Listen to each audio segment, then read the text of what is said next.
Please like, subscribe, and hit that notification bell. It helps. It really does. Hello, Fu family. It's good you're here. Have you ever clicked on a video with a title like Top 50 Greatest Kung Fu Films? But the list mainly consists of movies like Jackie Chan's Police Story or even Tony Jaa's Ong Bak. So I did, but I was lying. If you're anything like me, then your reaction would be, That really is extremely funny. as iconic as those films are, they are most definitely out of place on a list bearing that title. Hopefully we can clear up the unnecessary confusion by clarifying the sub-movie genres within the martial arts movie genre. We will attempt to, with this video, keep our explanations as brief and informative as possible. The martial arts movie genre is of itself a subgenre of the action movie genre. A martial arts movie is basically a movie where the story is mainly driven by one or more fights that are central to the plot and storytelling. Some examples of martial arts movies are the aforementioned Police Story and Ong Bak, as well as Van Damme's Bloodsport, Seagull's Above the Law, and even Stallone's Rocky movies. Let us now list the three main martial arts movie subgenres. Wuxia movies. The word Wuxia literally means martial heroes. In these movies, the heroes were usually experts with the sword and possessed almost supernatural abilities and skills. They were usually on some mission of revenge or atonement. The very first Wuxia movie was, as a matter of fact, the first martial arts movie, The Burning of the Red Lotus Temple, which was first serialized from 1921 to 1928 and then adapted and released as a film in 1928. Fun fact, those early films would have the male hero played by a female dressed as a man.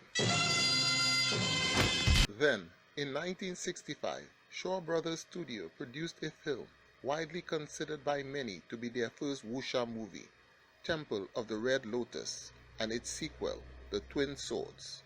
There would be a third movie in 1967, The Sword and the Lute. All three films would star future superstars Jimmy Wang Yu and Lo Lei.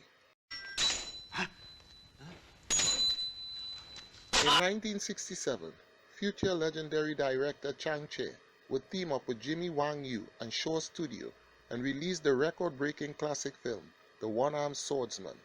The success of this movie would take Wuxia to unprecedented heights, and it would remain there for many years to come.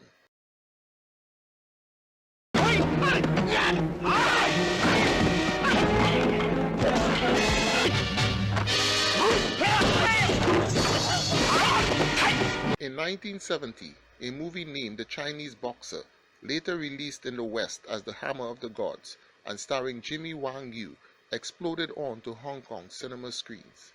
The concept of this film was quite different from the typical Wuxia movies that were being made at that time. The story was a simple one of revenge, and the hero was an average man with an extraordinary kung fu fighting skills, who was forced into defending and avenging the oppressed. The audiences loved it. The kung fu action movie was born.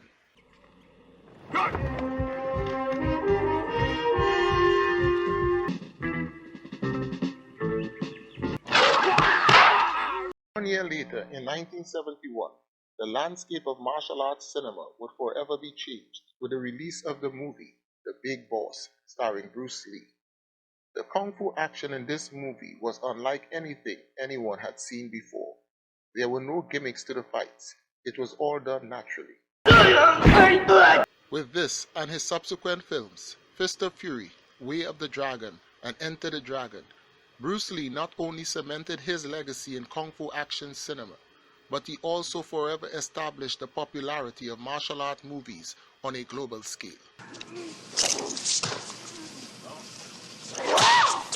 Following the untimely passing of Bruce Lee in 1973, Hong Kong movie studios quickly scrambled to find a new heir to the throne.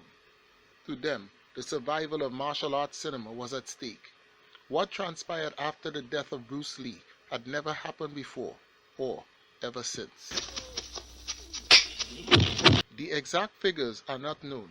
Some say hundreds, others swear thousands of Bruce Lee imitators known as clones flooded movie theaters with movies that would become known by the moniker Bruceploitation films. Needless to say, none of them would come close to the original. The future of martial arts cinema was indeed uncertain. Right. Something else. Let's see you try the water technique. Ha! Ha! Ha! After many years of declining box office numbers, the Hong Kong movie industry was in desperate need of something spectacular that would bring moviegoers back to the theaters in large numbers.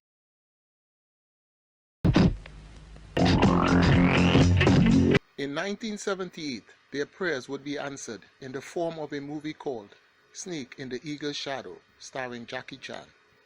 This film would give us an underdog hero, one who possessed no fighting skills, and pit him against a ruthless villain who is a master of Kung Fu. Throw in an old teacher who teaches the young man Kung Fu, and infuse comedy into the fight scenes. Those ingredients would give us what would become known as Kung Fu action comedy.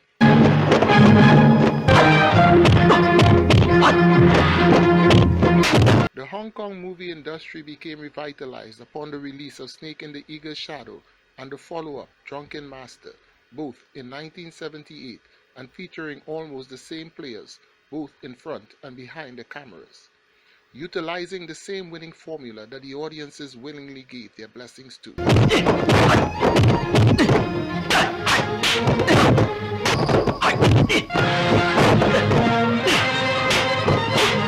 Almost immediately, the Hong Kong movie market was flooded with films using the same formula.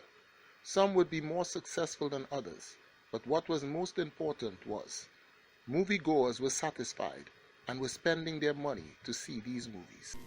Well, that's good. We'll settle things. Now you're here. The three subgenres that we briefly covered are considered to be the most popular in martial arts movies. However, there are others that we plan to cover in a more in-depth video sometime in the future. Some of those subgenres are samurai, Shaolin, ninja, karate, and gun fu, all of whom coexisted alongside the main three subgenres. Good. You're an extremely astute fellow. We can stop pretending. They are my personal guards. They're very interested in your skill, too. And so they'd like to test you. Going forward, I sincerely hope that this video helps you with the classification of the different subgenres in martial art movies. If you have enjoyed this video, please like, subscribe, and hit the notification bell, and feel free to leave a comment. Thank you, and may the Fu be with you.